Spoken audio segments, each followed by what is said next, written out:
ഓം ശാന്തി.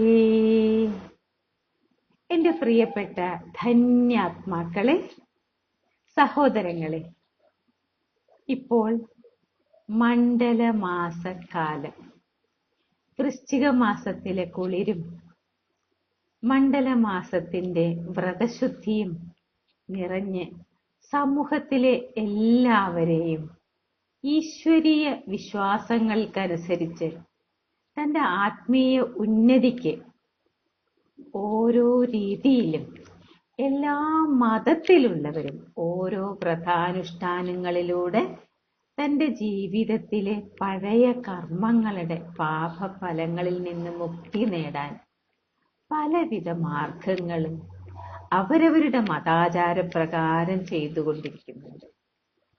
ഈ സമയത്ത് ഹൈന്ദവ വിശ്വാസികളാണ് ഏറ്റവും കൂടുതൽ അയ്യപ്പ വ്രതങ്ങളെടുത്ത് അയ്യപ്പനായി മാറി ശബരിമല ചവിട്ടി സന്നിധാനത്തിലെത്തി ആ ഈശ്വരനോട് താതാത്മ്യം പ്രാപിക്കുന്ന ഒരു രീതി ഈ കാലത്ത് വളരെ പ്രസിദ്ധമാണല്ലോ.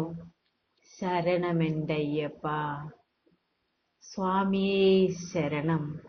ഈ ശരണം വിളി കേൾക്കാത്ത സമയം നമുക്കുണ്ടാവാത്ത ഒരു സമയമാണിത്.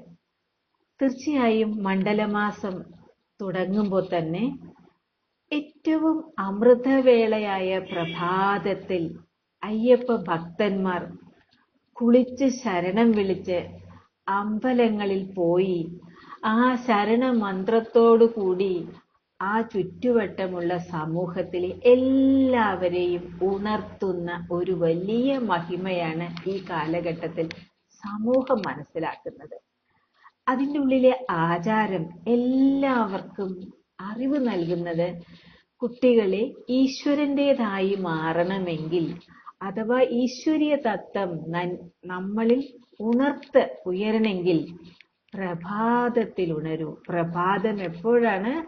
അമൃതവേളയിലൊരു, അതായത് ജലം ഉണരുന്നതിന് മുന്നേ കുളിക്കുന്ന ഒരു ശീലമാണ് യോഗീശ്വരന്മാര് ഭാരത സംസ്കാരത്തിൽ പഠിപ്പിച്ചത്. കാരണം ജലം ഉണരുന്നതിന് മുന്നേ ജലത്തിനോട് സമ്മതം ചോദിച്ച് ജലത്തിലിറങ്ങി തന്റെ ശുദ്ധി കർമ്മങ്ങൾ ചെയ്ത് ആ ഈശ്വരീയ ധ്യാനത്തിലിരുന്ന് ഈശ്വരീയ മന്ത്രങ്ങള് ഉച്ചരിച്ച് ആ സൂര്യകിരണങ്ങൾ വരുന്നത് സൂര്യദേവനോടുള്ള ആ ബഹുമാനത്തോടുകൂടി സൂര്യവന്ദനവും നടത്തി ക്ഷേത്ര ദർശനവും നടത്തി തന്റെ വീട്ടിലേക്ക് വരുമ്പോഴും ആ ശരണം വിളി, അതായത് വഴിനീളം ശരണം വിളിക്കും, ഞാൻ അയ്യപ്പനായി മാറി നിങ്ങൾ ഓരോരുത്തർക്കും അയ്യപ്പ മന്ത്രത്തിന്റെ ശക്തി പകർന്നുകൊണ്ടിരിക്കുകയാണ് എന്നൊരു മുന്നറിയിപ്പോട് കൂടിയിട്ടാണ് വീട്ടിലേക്ക് എത്തി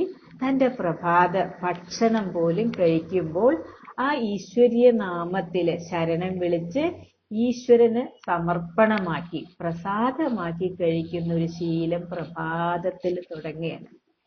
എന്താണ് ഈ പ്രഭാതത്തിന്റെ ഉണർവ്? കാരണം അതായത് സാത്വികമായ പ്രപഞ്ചം മുഴുവൻ ഈശ്വരീയ പാലന, ഈശ്വരീയ ശക്തികളിൽ നിറഞ്ഞു നിൽക്കുന്ന സമയത്ത് ദുഷ്ടരായവരെല്ലാം ഉറങ്ങുന്ന സമയം, അതുപോലെ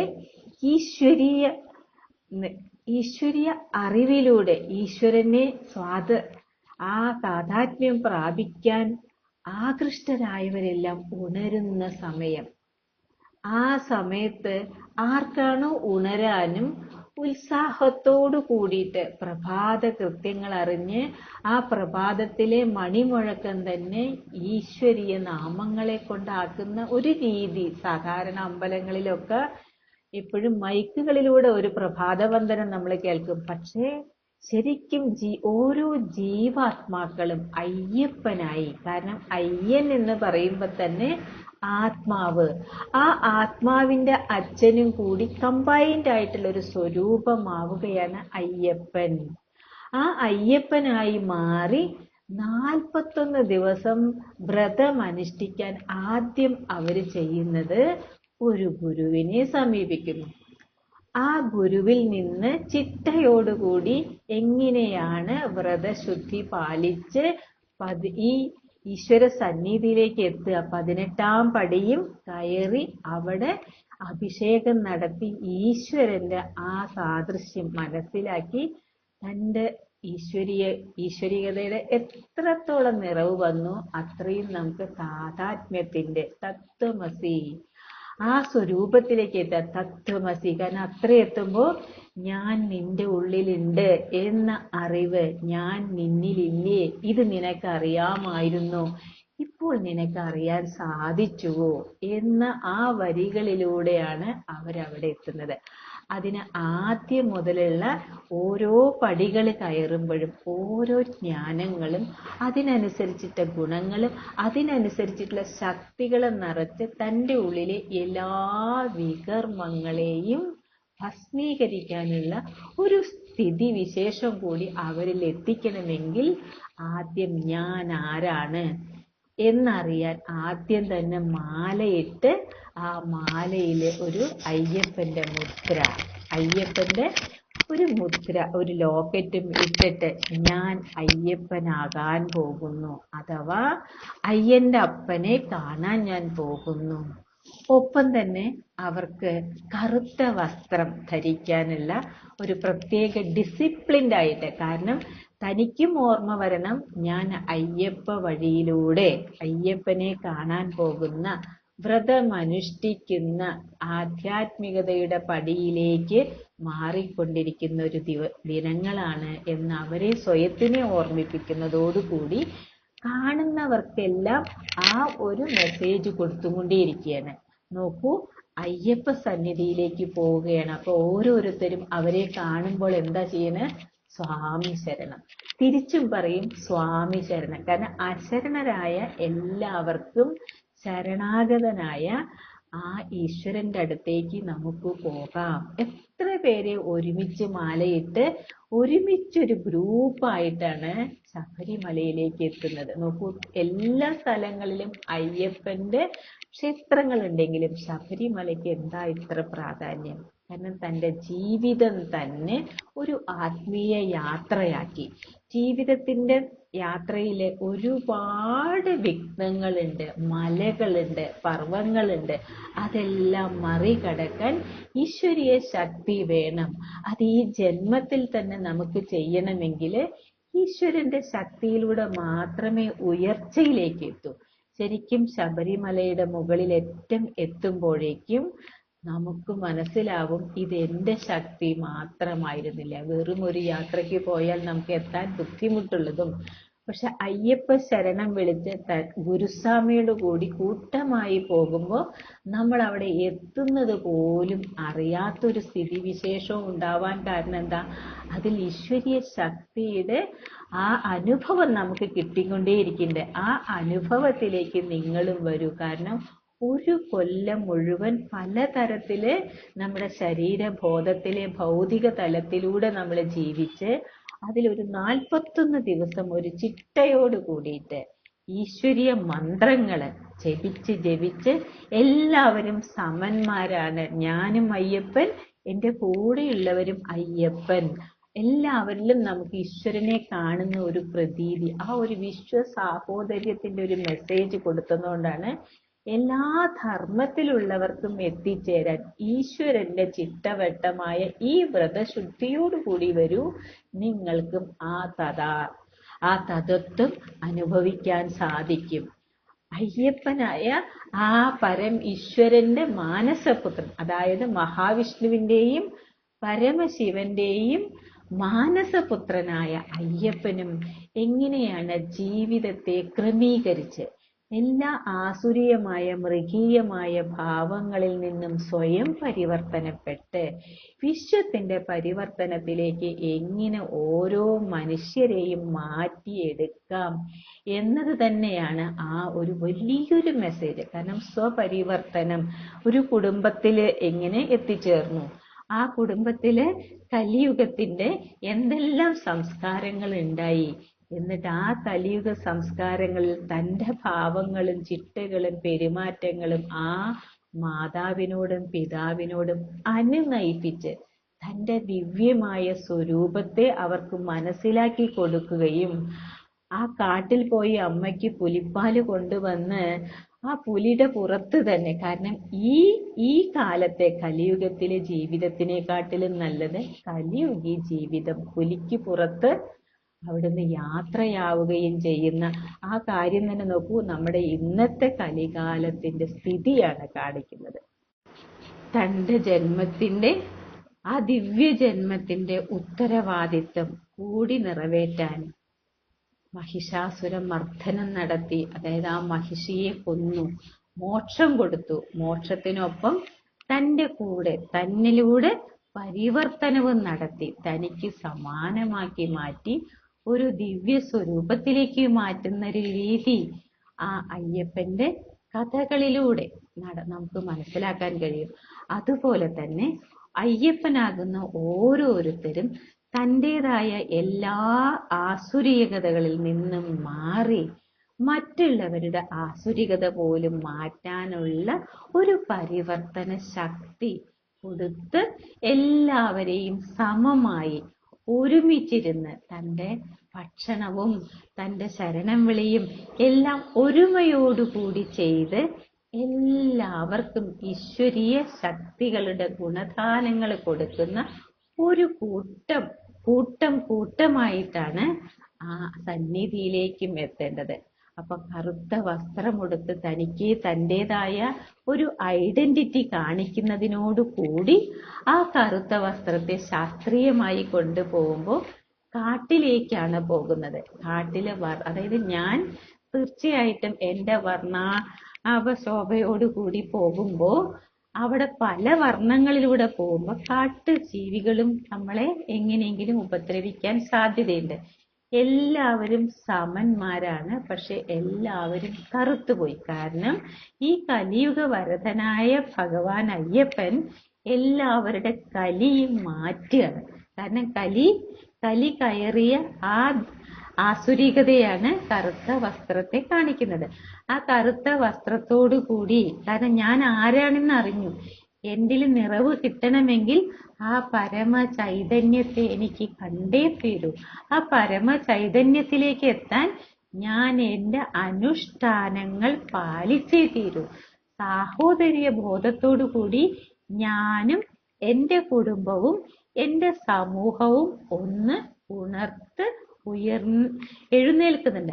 ഉണർത്തെഴുന്നേൽക്കാനുള്ള ഉത്തിഷ്ഠത, ജാഗ്രത, എല്ലാവരെയും ഉണർവും ഉത്സാഹവും ഉണ്ടാക്കുന്ന രീതിയിലേക്ക് കുടുംബത്തിനെയും സമൂഹത്തിനെയും മതജാതി വ്യത്യാസമില്ലാതെ സ്ത്രീ പുരുഷ ഭേദമില്ലാതെ എല്ലാവരെയും ജാഗരൂപരാക്കുകയാണ്. കാരണം ഒരു കുടുംബത്തില് ഒരാള് അയ്യപ്പ വ്രതം അനുഷ്ഠിക്കാൻ തുടങ്ങിയാല് ആ കുടുംബത്തിലെ ഏവരും രാവിലെ പ്രഭാതത്തിൽ ഉണരുകയും കുളിച്ച് ശുദ്ധമായി ഈശ്വരീയ ശരണ മന്ത്രങ്ങൾ ഒരുമിച്ചിരുന്ന്, എപ്പോഴാണോ അയ്യപ്പനായിട്ടുള്ള ആ സ്വാമി കുളിച്ച് അകത്തേക്ക് വരുന്നത്, കർപ്പൂരാരാധനയോട് കൂടിയിട്ട് സ്വാമി ശരണം വിളിച്ച് എല്ലാവരും ഒന്നിച്ച് ശരണം വിളിച്ച് ആ ദൈവികമായ രീതിയിലെ പ്രഭാത ഭക്ഷണം തന്നെ ഭിക്ഷാന്തേഹികളെ പോലെ ഭിക്ഷ പോലെയാണ് ഭക്ഷണം കഴിക്കുക. ഭിക്ഷ പറയുമ്പോൾ അവിടെ ആശകള്, ആഗ്രഹങ്ങള്, ആർത്തികളിൽ നിന്നെല്ലാം മാറി തന്റെ ആത്മനിർവൃതിക്കായി തന്റെ ശരീര നിർവഹണാർത്ഥം ആ ഭിക്ഷ സ്വീകരിക്കുകയാണ്. ആദ്യം വീട്ടിൽ നിന്നാവുമ്പോ ആ മാതാവ് തരുന്ന ഭിക്ഷ, മാതാവ് എങ്ങനെയായിരിക്കും ഭക്ഷണം വെച്ച് വൃത്തിയില് എത്ര ശുദ്ധമായിട്ട് എത്ര പവിത്രമായി മാറിയിട്ടാണ് ആ കുടുംബത്തില് മുഴുവൻ ബ്രഹ്മചര്യ വ്രതം. ബ്രഹ്മം എന്ന് പറയുമ്പോ തന്നെ ആ ആത്മാവിന്റെ ചരിതം മനസ്സിലാക്കുകയാണ്. കാരണം ബ്രഹ്മചാരിയായിട്ട്, കാരണം ആത്മശുദ്ധീകരണം നടത്തി ഓരോരുത്തരും ശരീരം എന്നുള്ള ആ ഭാവനയിൽ നിന്നും ഞാൻ ഓരോരുത്തരും ഈശ്വരീയ സന്താനങ്ങളായിട്ട് ഈശ്വരീയ കൃപയായി ഞാൻ എന്റെ ആത്മബോധത്തിലേക്ക് മടങ്ങുകയാണ് പറയും. ഈ ആത്മബോധത്തിലേക്ക് മടങ്ങാൻ ഏറ്റവും വലിയ മഹാശത്രുവാണ് കാമം. ആ കാമത്തിനെ അതിജീവിക്കുന്ന കാലഘട്ടമാണ് ഈ വ്രതാനുഷ്ഠാനങ്ങളുടെ കാലം. എല്ലാ മതത്തിലുള്ളവരും അവരവരുടെ തീർത്ഥസ്ഥലത്തേക്ക് പോകുമ്പോൾ ഈ ബ്രഹ്മചര്യ വ്രതത്തോടു കൂടിയാണ് പോകുന്നത്.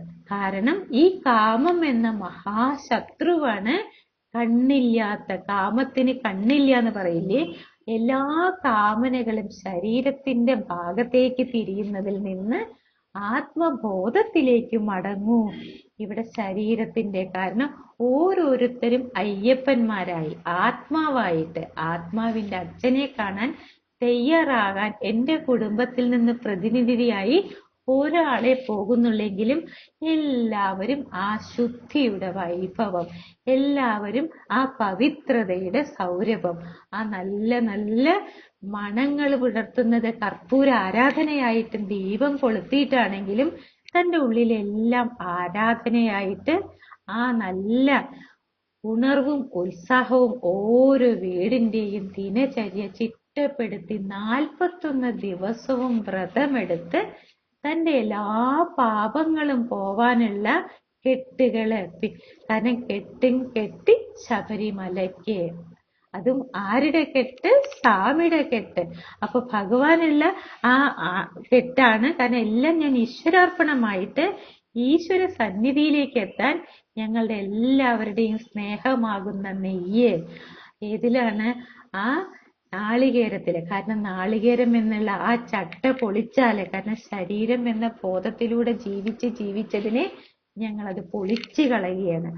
ആത്മബോധത്തിലേക്ക് പോകുമ്പോ ഈശ്വരന്റെ ഇടതൂരാത്ത ആ ഒരു സ്നേഹത്തിന്റെ ലയം നമുക്ക് കിട്ടും. ആ സ്നേഹത്തിന്റെ താളം കിട്ടും. ആ താളമാണ് വ്രതമായിട്ട്. കാരണം വിശേഷാൽ താളത്തിലേക്ക് നമ്മൾ എത്തിയതിന്റെ സന്തോഷമാണ് നമ്മൾ ആ നെയ്ത്തേങ്ങയിലൂടെയും പൂജാദ്രവ്യങ്ങളിലൂടെയും ചെയ്യാൻ. അപ്പോഴും നമുക്കറിയാം എന്റെ പിൻകെട്ടില് എന്റെ ശരീര നിർവഹണാർത്ഥമുള്ള ആവശ്യങ്ങള് പിൻകെട്ട് എപ്പോഴും പറയും ചെറുതാക്കൂ, മുൻകെട്ട് വലുതാക്കൂ. കാരണം അതുകൊണ്ടായിരിക്കും എത്ര പേരുടെ നെയ്ത്തേങ്ങ കൊണ്ടുപോയിട്ട് ആക്കാനും ഓരോ അയ്യപ്പന്മാരും അതിനു വേണ്ടി അനുവദിക്കാറുണ്ട്. എത്ര തേങ്ങ കൊണ്ടുവന്നാലും ഇട്ടോളൂ, കാരണം മുൻകെട്ടായിരിക്കണം. കാരണം ഈശ്വരാർപ്പണമായ ജീവിതത്തിനായിരിക്കണം വില. അതാണ് നമ്മുടെ ധാർമ്മികതയായിട്ടുള്ള മാനുഷിക മൂല്യങ്ങളെ ഉയർത്തുന്നത്. ആ മാനുഷിക മൂല്യങ്ങൾ ഉയർത്തിയിട്ട് എല്ലാവരെയും സമനാക്കാൻ എനിക്ക് എന്ത് ചെയ്യാൻ സാധിക്കും എന്ന് ഓർമ്മിപ്പിക്കുന്ന തരത്തില് മുൻകെട്ടിൽ ഈശ്വരീയ അർപ്പണമായി കൊണ്ടുപോകുമ്പോൾ പിൻകെട്ടില് തന്റെ പാപഭാരങ്ങൾ അവിടെ എത്തുമ്പോഴേക്കും എല്ലാം കഴിയും. ആ പാപഭാരങ്ങളെല്ലാം കഴിഞ്ഞ് അതിൽ നിന്ന് മുക്തി നേടുമ്പോൾ അയ്യപ്പ സന്നിധിയിലെത്തി താതാത്മ്യം പാലിച്ച് ലയിച്ചിരിക്കുമ്പോ അയ്യപ്പ സ്വാമിയും പറയുന്നത്, നോക്കൂ, നമുക്ക് സർവർക്കും പിതാവായ ആ പരമ ചൈതന്യത്തെ ഒന്ന് ഓർമ്മിക്കൂ. അതാ നോക്കൂ, ആ ജ്വലിച്ചു നിൽക്കുന്ന ആ പ്രകാശത്തിലേക്ക് നോക്കൂ. ആ പ്രകാശമാണ് നമ്മളെ എല്ലാവർക്കും ഈ ഉണർവും ഉത്സാഹവും സദാ തന്നുകൊണ്ടിരിക്കുന്നത്. ഇത്ര വ്രതശുദ്ധിയോടുകൂടി ആ ശുദ്ധമായ അന്തരീക്ഷത്തിലൂടെ തനിക്ക് സമനാക്കുന്ന ആ കലികാല വരദനായ അയ്യപ്പ സ്വാമിയുടെ വ്രതത്തിലേക്ക് നമ്മളേവരും ഈ സമയത്ത് ഓർമ്മിക്കും വേണം. ആ വ്രതാനുഷ്ഠാനങ്ങള് അയ്യപ്പ ശബരിമലയിൽ നമുക്ക് ഇപ്പൊ എത്താൻ കഴിഞ്ഞില്ലെങ്കിലും നമ്മൾ ആ വ്രതാചാരങ്ങളെല്ലാം കടന്ന് നമ്മുടെ മുന്നിലുള്ള അയ്യപ്പ ക്ഷേത്രത്തിലാണെങ്കിലും ആ ക്ഷേത്ര ദർശനം നടത്തുമ്പോൾ അയ്യപ്പനും എങ്ങനെയായിരിക്കണത്? ഉണർന്നെഴുന്നേറ്റ് ഉത്തിഷ്ഠത ജാഗ്രത എന്ന തലത്തിൽ തന്നെയാണ്. ആ ഇരിപ്പ് കണ്ടാൽ തന്നെ അറിയാം ഉണർന്നെഴുന്നേൽക്കുന്ന ആ ഒരു, അതായത് കലിയുഗത്തിൽ എങ്ങനെ നമുക്ക് ഉണർന്നെഴുന്നേൽക്കാം, എങ്ങനെ നമ്മൾ ആ പരമ ചൈതന്യത്തിലേക്ക് താതാത്മ്യം പ്രാപിക്കാം. അപ്പൊ നമുക്ക് ഇത്തിരി നേരം നമ്മുടെ മനസ്സിലും അയ്യപ്പ എങ്ങനെയാണോ അയ്യപ്പൻ എങ്ങനെയാണോ ആ ഒരു ചൈതന്യത്തിന്റെ പ്രതീകമായി നമ്മളെ മാറ്റുന്നത്, അതായത് ആത്മബോധത്തിലിരിക്കുമ്പോൾ ഓരോ ആത്മാക്കളും ചൈതന്യമാണ്. ആ ചൈതന്യം പക്ഷെ എന്തുകൊണ്ടാണ്? തന്റെ കർമ്മ ഫലങ്ങളെ കൊണ്ട്. കാരണം ആത്മാവ് എത്രത്തോളമാണോ കർമ്മങ്ങൾ ചെയ്ത് വികർമ്മങ്ങൾ ചെയ്ത് പാപഭാരത്തിലാകുന്നത്, ആ പാപഭാരത്തെ നമ്മൾ മുഴുവൻ ഹോമിച്ച് കളയണം. ഹോമകുണ്ഡത്തിലേക്ക് നമ്മളെല്ലാം വലിച്ചെറിയും. അതുപോലെ പാപനാശിനിയായ പമ്പയില് തന്റെ കറുത്ത വസ്ത്രം, കാരണം എന്റെ കറുപ്പുകളെല്ലാം എന്റെ പാപങ്ങളെല്ലാം ഞാൻ കളയുകയാണ്. അതെല്ലാം കഴിഞ്ഞ് ശുദ്ധീകരിച്ചാണ് നമ്മൾ തിരിച്ചു വരുന്നത്. അപ്പൊ നമ്മുടെ ഉള്ളിലും ഈ സമയത്ത് ഒരു ശുദ്ധീകരണം നമുക്ക് നടത്തേണ്ടതാണ്. എവിടെയാണോ നമ്മൾ ഗൃഹസ്ഥാശ്രമത്തില് കാമക്രോധ മോഹ ലോഭ അഹങ്കാരമാണ് നമ്മുടെ ശരീരബോധത്തിൽ കൂടി നമുക്കുണ്ടാക്കുന്ന എല്ലാ വികർമ്മങ്ങളും എല്ലാ വിനകളും എല്ലാ വിഘ്നങ്ങളും മറികടക്കാൻ ഹൈന്ദവ ആചാരത്തിന്റെ ആ സംഹിതയിലേക്ക് എല്ലാ ധർമ്മിഷ്ഠരും എല്ലാ ധർമ്മത്തിലുള്ളവരും ആകർഷിക്കപ്പെടുകയാണ്. അതാണ് ഭാരതത്തിന്റെ സംസ്കാരം. ഈശ്വരീയ കൃപയോടുകൂടി ജീവിക്കുന്ന ഒരു സംസ്കൃതിയാണ് ആർഷഭാരത സംസ്കൃതി. ആ ആർഷഭാരത സംസ്കൃതി ഈ കലിയുഗത്തിലും ഉണർത്തിത്തരുന്ന ഒരു വലിയ നിഷ്ഠ തന്നെയാണ് ഈ അയ്യപ്പസ്വാമിയുടെ ഈ നിഷ്ഠയിലൂടെയുള്ള ആചാരങ്ങളിലൂടെയുള്ള ഈ ഉത്സവങ്ങളെ പോലെയുള്ള ഈ അനുഭവങ്ങള് ഏവർക്കും കിട്ടണം. നമ്മുടെ 18ാം പടി കയറാനുള്ള അത് ദിവസവും നമ്മൾ ഓരോ പടികൾ കയറണം. 18 പടിയല്ല, 41 പടിയല്ല, 101 പടി കയറിയാലും നമ്മുടെ ആത്മബോധം ഉണരാതെ ശരീരബോധത്തിലൂടെയാണെങ്കിൽ നമുക്കൊരു ഉന്നതി ഉണ്ടാവില്ല. അപ്പൊ നമ്മുടെ ആത്മബോധത്തിലേക്ക് നമുക്ക് കുറച്ചു നേരം ഉണരാം, ആത്മബോധത്തെ വളർത്താം. നമുക്ക് കുറച്ചു നേരം, അതായത് സ്വപരിവർത്തനത്തിലൂടെ മാത്രമേ മറ്റേവരെയും പരിവർത്തനപ്പെടുത്താൻ സാധിക്കൂ. ആ പരിവർത്തനം എനിക്ക് എൻ്റെ ഉള്ളിൽ നിന്ന് വരണം. എൻ്റെ പഞ്ചേന്ദ്രിയങ്ങളെയും നിയന്ത്രിച്ചു കൊണ്ടിരിക്കുന്ന ആ ആത്മതത്വത്തിലേക്ക് ഞാൻ എൻ്റെ മനസ്സിനെ കൊണ്ടുപോവുകയാണ്. എൻ്റെ ബുദ്ധിയെ ആ ചൈതന്യമായ ഇരിപ്പിടം എൻ്റെ നെറ്റിത്തടത്തിൽ ഇരുപിരികങ്ങൾക്കും മധ്യേ ഭൃക്കുടി സിംഹാസനത്തിൽ മസ്തിഷ്കത്തിന് മധ്യയായി ഇരിക്കുന്ന ഞാൻ ഈശ്വരീയ സത്തായ എസൻസായ ആത്മസത്തയാണ്. ഈ ശരീരമാകുന്ന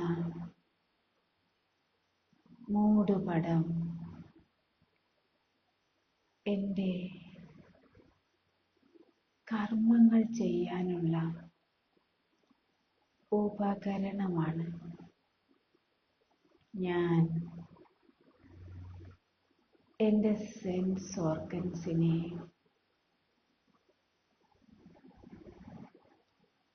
ആത്മതത്വത്തിലേക്ക്, എസൻസിലേക്ക് കേന്ദ്രീകരിക്കുന്നു. നാലുപുറവും എന്തെല്ലാം നടക്കുകയാണ് അത് കേട്ടുകൊണ്ടും എനിക്കെന്നെ എൻ്റെ ഉള്ളിലേക്ക് അന്തർമുഖതയിലേക്ക് പിന്തിരിപ്പിക്കാനുള്ള ശക്തി ഞാൻ നേടിക്കൊണ്ടിരിക്കുകയാണ്. ഞാൻ ആത്മാ ഈ മുഴുവൻ ശരീരത്തിനെയും നിയന്ത്രിച്ചു കൊണ്ടിരിക്കുന്ന സ്വരാജ്യ അധികാരിയാണ്. ഞാൻ എൻ്റെ സ്വഭാവ സംസ്കാരങ്ങളെ വളരെ ആഴത്തിലേക്ക്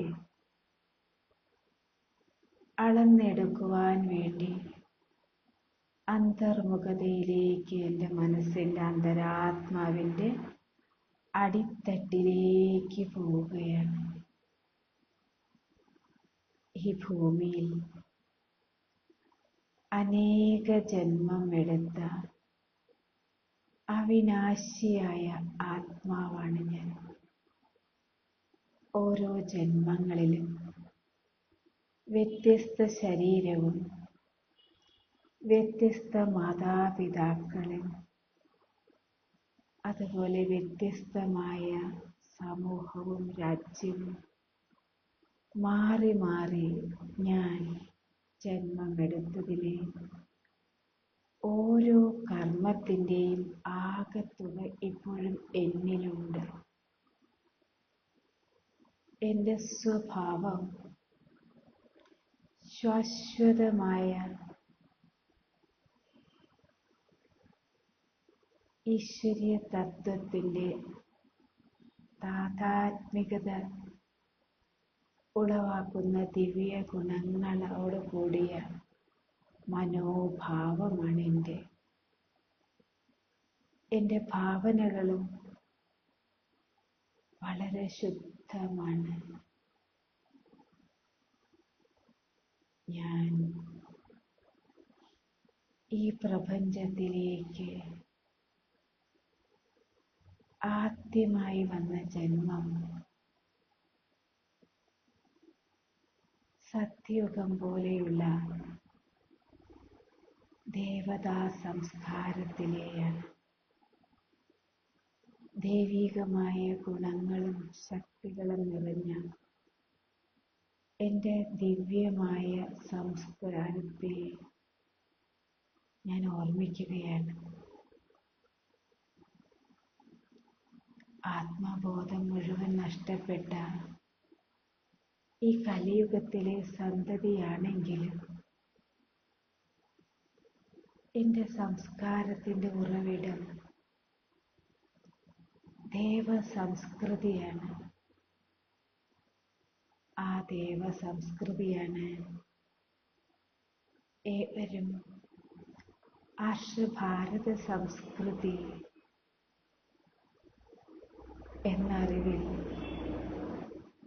ഇപ്പോഴും ആ പദപ്രയോഗങ്ങൾ ഉപയോഗിക്കുമ്പോഴും തൻ്റെ മൂല്യങ്ങൾ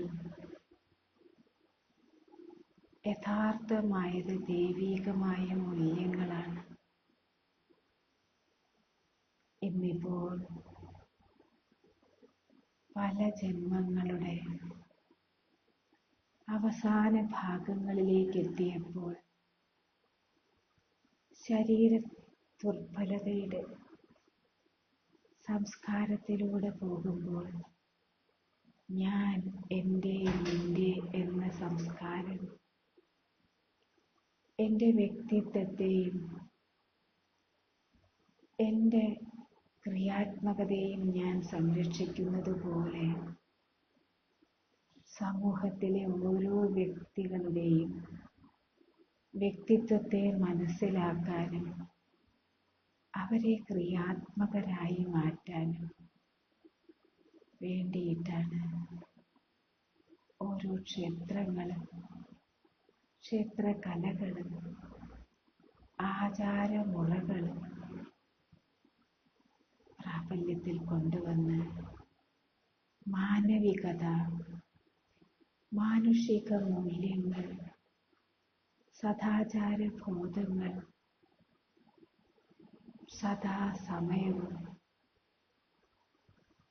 ഒരു ചട്ടക്കൂട്ടിൽ ജീവിച്ച് തൻ്റെ സ്വതസിദ്ധമായ നൈസർഗികമായ കലകളിലൂടെ ജീവിതത്തെ കലാപൂരിതമാക്കാനുള്ള സമയമാണിപ്പോൾ. തന്നിൽ നിന്ന് എന്തെല്ലാം ക്ഷയിച്ചു പോയോ അതെല്ലാം ഞാൻ നേടിയെടുക്കുകയാണ്. ഈ മണ്ഡലമാസക്കാലത്ത് സർവരും വ്രതശുദ്ധിയോടുകൂടി ഈ ഭാരതത്തിലും അഥവാ വിശ്വത്തിലും കീർത്തിപ്പെട്ട അയ്യപ്പ വ്രതനിഷ്ഠകളിപ്പോൾ പാലിച്ചു കൊണ്ടിരിക്കുന്ന ഓരോരുത്തർക്കും സ്വയത്തിലേക്ക് തിരിഞ്ഞു നോക്കാനും തൻ്റെ ദുർബലമായ പാപഭാരങ്ങളെ വിസ്മൃതിയിലേക്ക് കൊണ്ടുപോയി അത് ഈശ്വരീയ സങ്കല്പത്തിൽ ഹോമിച്ച് കളയാനും തൻ്റെ സതോ ഗുണിയായ സ്വഭാവത്തിലൂടെ ഈശ്വര സന്നിധിയിലെത്താൻ ഞാൻ ഈ ആത്മീയ കല അഭ്യസിച്ചു കൊണ്ടിരിക്കുകയാണ്. എൻ്റെ ജീവിതം സമ്പൂർണതയിലേക്ക് എത്താനുള്ള ജീവിത നിഷ്ഠകളാണ് ശ്രീമതങ്ങളായി ഈശ്വരീയ കുലം സൃഷ്ടിച്ചെടുക്കുവാൻ, വീണ്ടും സത്യയുഗത്തെ വരവേൽക്കുവാൻ,